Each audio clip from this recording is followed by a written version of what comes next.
میں مولانا یتیم ہو گیا چھوٹا سا.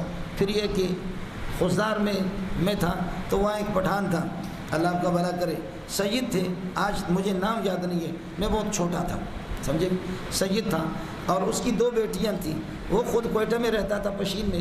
خزدار آتا تھا, اس کا پیٹرول پمپ بھی تھا, تو میں اس کے گھر میں سوتا تھا, اسکول میں پڑھتا تھا.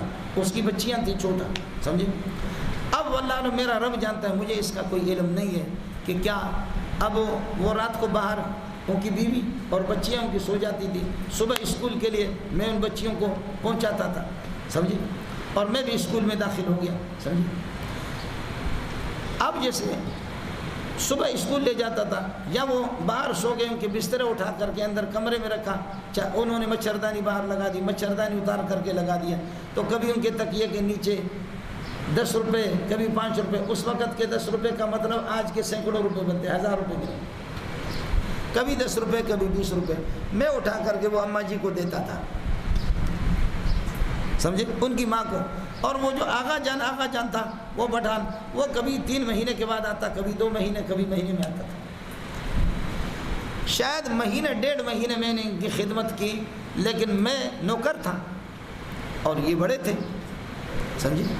سرمایہ دار, میری تنخواہ مقرر ہوگی, لیکن مہینہ پورا نہیں ہوا کہ وہ آغا جان آ گئے, میں ان کا پکا بیٹا بن گیا, سمجھے. وہ آپس میں پشتوں میں پتہ نہیں کیا کہتے تھے, سمجھے, مجھے سمجھ میں نہیں آتا تھا, لیکن اتنا میں سمجھ گیا کہ انہوں نے بولا کہ اس کو بہت آزمایا, پیسے ہم نے باہر بستروں کے نیچے بھی رکھا ہے, لیکن یہ کوئی پیسے نہیں اٹھاتا, سب ہمیں دیتا ہے. آیا سمجھ میں. تو اب وہ بچیاں, میں ان کا اللہ کا بھلا کرے. ظاہر ہے کہ یتیمی تو ایک لعنت ہے, میں چھوٹا بچہ تھا, سمجھے, روٹی بھی نہیں ملتی تھی پوری ساری. اور یہ جنا اسپتال ہے, سول اسپتال ہے خزدار کے, اس کے قریب ان کا گھر تھا. اب وہ سارا نقشہ بدل گیا, یہ 30-40 سال سے پہلے کی بات ہے, سمجھے, یعنی 50 سال کم از کم اس واقعے کو ہوگا, اس سے بھی زیادہ ہی ہوگا. اس لیے 57-58 میں بھی جا رہا ہوں, تو میں تو چھوٹا تھا. اس کے بعد پھر مسئلہ یہ ہو گیا کہ بس جیسے وہ آغا آ گیا تو یہ بچیاں کہنے لگی یہ ہمارا بھائی ہے. وہ خاتون بھی, پھر میں ان کے ساتھ, بچیوں کے ساتھ اور اماں جی کے ساتھ, وہ میری ماں تھی, میں چھوٹا تھا. لیکن اب نوکر ہونا میرا ختم ہو گیا, نوکر میں نہیں رہا, انہوں نے نوکری ختم کر دی. میں اپنے آپ کو نوکر سمجھتا تھا, میں نوکر.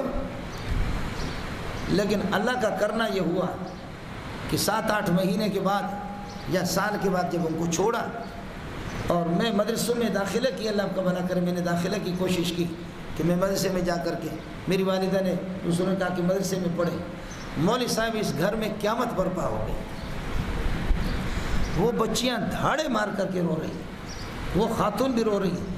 اور یہ بندہ جو ہے نا, یہ بندہ خود اس غریب خانے میں جہاں تھے وہاں یہ آ کر کے منت مانی کرتا ہے کہ اللہ کے لیے میری بیوی ہارٹ فیل ہوگی, میری بچیاں, اس بچے کو ہمیں دے دو, یہ ہمارا نوکر نہیں, یہ ہمارا بچہ ہے.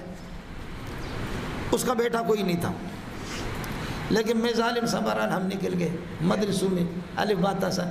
کچھ دن اس اسکول میں جو پڑھا, میں بھی اسکول میں پڑھتا تھا, تو یہ اللہ آپ کا بھلا کرے, پہلی دوسری یہ کچھ میں نے پڑھ لیا, یہ پہاڑے ماڑے. مجھے وہ بھی لڑکیوں کی, ان کو بھی لڑکیوں کی اسکول میں پہنچ, میں بھی لڑکیوں کی اسکول میں پڑھتا تھا, اس لیے کہ میں چھوٹا تھا. تو کئی سال کے بعد جب پھر اسکول بھی میں نے چھوڑا, میں مدرسے میں گیا, ان کو الگ رول آیا. اور وہ جو ہماری باجی تھی, وہ میں ذہین تو تھا, تو کئی سال کے بعد میں وہ گرلز اسکول ہے, تقی نے دیکھا ہوگا کہ جہاں جنا روڈ پہ جاتے ہیں, یہ گرلز اسکول کے گیٹ کے پاس میں کسی ساتھی کے ساتھ گپ شپ لگا رہا تھا. نہیں میری داڑھی آ رہی تھی کہ اچانک برقع میں کسی خاتون نے مجھے پکڑ لیا یہاں سے.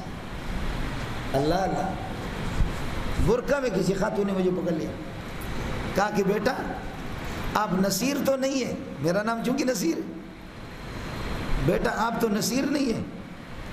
میں نے کہا کہ جی اماں میں وہی نصیر ہوں, میرا نام ابھی منظور ہے. وہ خاتون دھاڑے مار کر کے رونے لگی, کہا کہ ابھی آپ کیا کر رہے بیٹا؟ میں نے کہا میں ملا بن رہا, مولوی بن رہا.